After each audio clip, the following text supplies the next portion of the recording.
আসসালামু আলাইকুম, আমি অপু ইউনিক টেক ভিডি ইউটিউব চ্যানেলের পক্ষ থেকে আপনাদেরকে শুভেচ্ছা জানাচ্ছি। হ্যালো বন্ধুরা, আজকে আমি আপনাদের জন্য খুব ইম্পর্ট্যান্ট একটা টিউটোরিয়াল নিয়ে হাজির হয়েছি।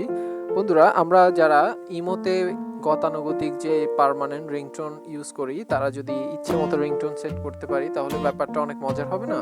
তো বন্ধুরা, আমার আজকের টিউটোরিয়াল ইমোতে থাকা পার্মানেন্ট রিংটোন চেঞ্জ করে ইচ্ছে মতো রিংটোন সেট করা। তো বন্ধুরা, কথা না বাড়িয়ে চলুন আমরা টিউটোরিয়ালে ফিরে যাই। ইমোর পার্মানেন্ট রিংটোন চেঞ্জ করে আপনার ইচ্ছে মতো রিংটোন যোগ করার জন্য আমরা যে অ্যাপ্লিকেশনটি ইউজ করছি, এখানে এই অ্যাপ্লিকেশনটির নাম হচ্ছে APK এডিটর। আপনি চাইলে এটা গুগল প্লে স্টোরে APK এডিটর লিখে সার্চ করলে পেয়ে যাবেন, এবং আমি তো ডেসক্রিপশনে লিংক দিয়ে রাখছি, ওখান থেকেও চাইলে আপনি ডাউনলোড করে ইনস্টল করে নেবেন।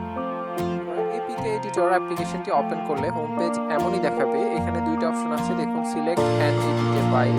এই অপশন থেকে আপনি মেমোরি কার্ড বা ফোন মেমোরি থেকে অ্যাপ্লিকেশন সিলেক্ট করতে পারেন। আমি এখন আপনাদেরকে যেটা দেখাচ্ছি সেটা হচ্ছে আপনার ফোনে ইনস্টল করা যে অ্যাপ্লিকেশনগুলো আছে, ওই অ্যাপ্লিকেশনগুলো আমরা এডিট করতে যাচ্ছি। তাহলে আমরা সিলেক্ট APK ফ্রম অ্যাপ এই অপশনে এন্টার করছি।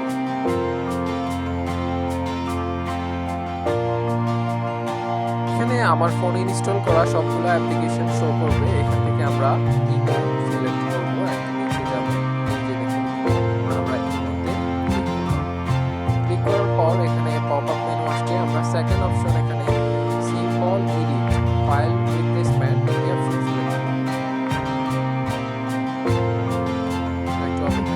এরপরে দেখুন এখানে ইমোর যত ফাইল আছে সবগুলো এখানে শো করছে। আমরা এখান থেকে এই যে দেখুন অডিওস এই অপশনে ক্লিক করব। ক্লিক করার পর এই যে দেখুন এখানে ইমোর যতগুলো অডিও আছে সবগুলো এখানে শো করছে। হ্যাঁ, এটা হচ্ছে রিংটোন, তারপরে বিফ। হ্যাঁ, এখান থেকে আমরা নিচের এটা হচ্ছে রিংটোন, আমরা এটা চেঞ্জ করব। এটা চেঞ্জ করার জন্য এই যে এখানে দেখুন এডিট অপশন আছে, এখানে ক্লিক করছি। এখানে ক্লিক করার পর আপনার ফোনের বা মেমোরি কার্ডের যে রিংটোনটি আপনি সিলেক্ট করতে চান ওখানে যাবেন, যে তারপরে আপনি এটা সিলেক্ট করে দিবেন। আমি এটা সিলেক্ট করছি। এরপরে সিলেক্ট করার পর আপনি চাইলে এখান থেকে প্লে করে দেখতে পারেন যে আপনি আমি রিংটোন সেট করে দিয়েছি। এরপরে আমরা জাস্ট এখানে সেভ অপশন আছে, এখানে সেভ করার পর এই যে একটু সময় এখানে আপনার নতুন মোড করা অ্যাপ্লিকেশনটি তৈরি হয়ে গেছে।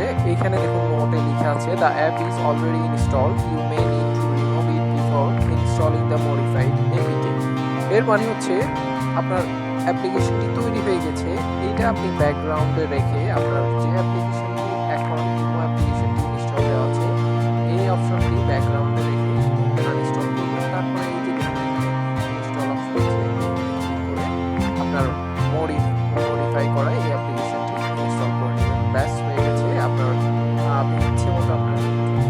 বন্ধুরা, আজ এ পর্যন্ত। পরবর্তীতে আবার দেখা হচ্ছে নতুন কোনো টিউটোরিয়াল নিয়ে। ততক্ষণ অবধি ভালো থাকুন, সুস্থ থাকুন। আমাদের টিউটোরিয়াল আপনাদের কতটুকু কাজে লেগেছে সেটা কমেন্ট করে জানাবেন। নিত্য নতুন টিউটোরিয়াল পেতে ইউনিক টেক ভিডি সাবস্ক্রাইব করতে ভুলবেন না।